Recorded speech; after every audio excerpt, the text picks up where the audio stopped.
In the last part, Daishinkan has created two new universes for an experiment. About a million years later, Daishinkan altered two children within a womb, and so Vegeta and Shina were born. Growing up in the Freezer Force, they learned a lot and ditched, living alone on a desolate planet until Daishinkan took them in and began their new training. In this part, we'll go through the training and the rest of the timeline on Earth. So let's continue. Mirrors, Vegeta and Shina start the training in an old realm, and the training is starting off well. But once they get to the whole Angel staff part, that's where Vegeta has some issue because he hasn't used it much except got his opponents with it and using it as a weapon. Shina on the other hand has gotten the basics down quite fast and even figured out some things on her own. Meanwhile on Earth, the Z fighters are fighting off against Nappa and almost get him, but it took Goku to manage to defeat Nappa. Nappa decides to turn into a great ape and almost defeats them all, but Goku manages to burst the last of his Kaioken and hurt him big time, but still not get him back to base. Only when Yajirobe goes and cuts his tail off does Nappa stop the battle and disappear after Goku told Krillin not to kill him. With great hesitation, Krillin lets Nappa go and Nappa dips from the planet. The events from there go relatively the same, except that Vegeta isn't the one going to planet Namek, but Nappa. The storyline goes literally the same, all up until Buu Saga, but we'll get to that part shortly. While all that was going on, Vegeta and Shina are training with mirrors and are doing really well. The first to get to the final test to get full angel powers is Shina, and she passes with flying colors, having the intellect.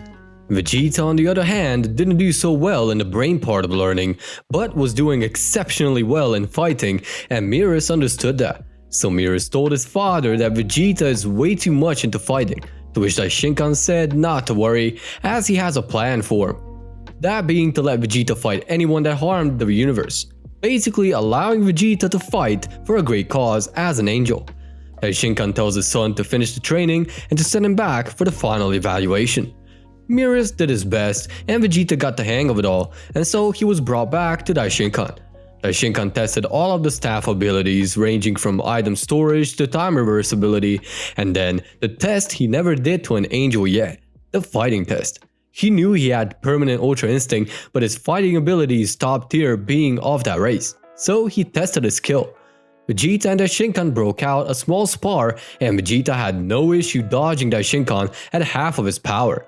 Vegeta is even taunting his father, asking if that's all he's got.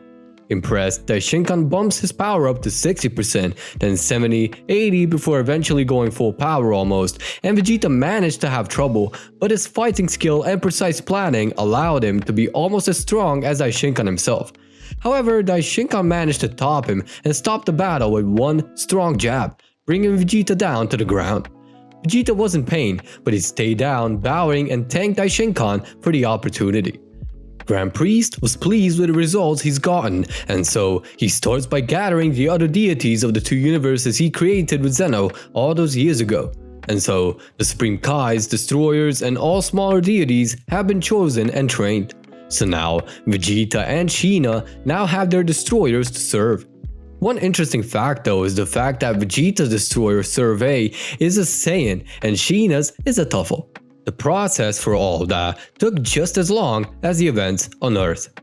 Going back to Earth, Babidi doesn't manage to transform anyone into a Majin. The suitable choice would be Nappa, but he was more of a bootlicker than evildoer, so his actions didn't have that much impact on his, especially considering the change he's gone through for it. Nappa still does the final atonement, everything goes as per canon. Vegeta doesn't exist, so in his place there is Napkarot.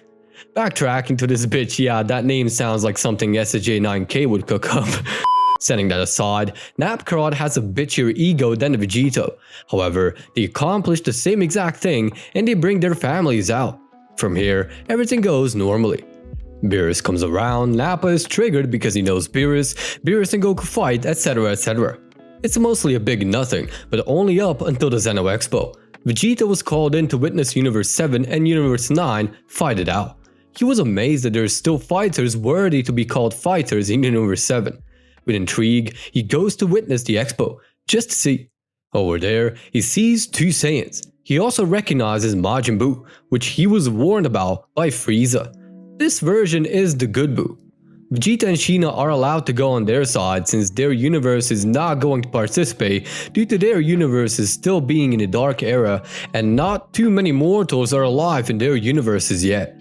And since they originated from Universe 7, they can introduce themselves. Vegeta and Sheena are teleported to their pod and they meet. Goku takes a look at Vegeta, sees that he still has a tail, and asks if he's a Saiyan angel. Vegeta gets scared, then confirms that he indeed is. Goku gets all excited to see that a Saiyan can get to that level, but Vegeta grounds Goku by saying he was born different and that he's just an experiment by the Grand Priest and not to get confused with actually getting to that power. Vegeta does mention to Goku that he can get a portion of the power he has with a transformation though, called Ultra Instinct. Goku's eyes water and he gets all excited knowing that there's something beyond Super Saiyan Blue. Vegeta shakes his head and turns to the battle site, where Buu has been awoken to fight Basil. Vegeta observes the fight with the rest of the gang on the floating pod, and once Mr. Satan gets hit, Buu gets enraged. Vegeta sees that Buu is now good somehow and that he's fighting to protect the human that got hit. While the whole battle is going on, Gohan goes up to Vegeta and asks him how did a Saiyan become an angel. Vegeta quickly explains that he was born in the age 737 as an angel already by Daishinkan altering them in a womb, and he was part of the Frieza Force before Sheena and him decided to escape. Then Daishinkan took them in and trained them, and now they're angels for universes 13 and 14, and that he's the angel of universe 13. Gohan is very intrigued and amazed at the fact that keeps looking at Vegeta. Gohan almost doesn't hear Vegeta asking him about how did they know Beerus and Whis. Gohan goes out of his thoughts and explains that Beerus fought his dad as a Super Saiyan god, and that's how they met him. Vegeta smiles and tells him that he would have probably done the same. Gohan then asks Vegeta if he can go Super Saiyan yet, to which Vegeta replies that he most likely cannot, since he technically is not a Saiyan, just has the mind and body of one. Gohan wanted to continue but stopped mid-breath and continued to watch the fight. Buu defeats Basil like normal, and now it's Gohan's turn to battle. Gohan tells Vegeta that he will now show Super Saiyan to him in this battle, so Vegeta gets intrigued. Gohan enters the fight and fights like normal, and so Vegeta witnesses Super Saiyan for the first time, as well as the Saiyan Destroyer Elery he's serving. Vegeta and Elery look at each other and back at the fight multiple times as the fight progresses and everyone watches on. By the end of it, when Gohan recovers and goes back after a tie, Gohan goes to Vegeta and smiles, slightly bowing to him out of respect. Vegeta turns his head, thinks for a moment, and asks Gohan if this is it. Vegeta then bursts an aura and enters his own Super Saiyan transformation. However, due to his angel nature, he attains Super Saiyan Rose instead, to which everyone looks on to see an angel transformation. Daishinkan watches on too and is at first weirded out, but then smiles and continues the tournament like nothing ever happened. Goku is now up and is going up against Bergamo. Vegeta, now transformed, figures the form out pretty quickly and stays in it, mastering it while Daishinkan was announcing the next fighters and Goku getting into the ring. Gohan is amazed that Vegeta was actually wrong and that he indeed is a Saiyan. With the heightened intellect of his angel heritage, he learned of this new power and mastered it in no time at all. The Zeno Expo finishes, as well as that extra round with Toppo and Goku, and so everyone goes home. However, Vegeta is being kept there by Daishinkan. Daishinkan tells Vegeta that he really shouldn't have the Saiyan powers, so he's unknowing of how he managed to do it. Vegeta says that he felt an organ inside of him get excited and his back starting to tingle, allowing him to transform. Daishinkan now has a new plan for Vegeta. We're continuing the series next time. While you wait for the next part, join the T23 Discord server with the vanity URL down in the description.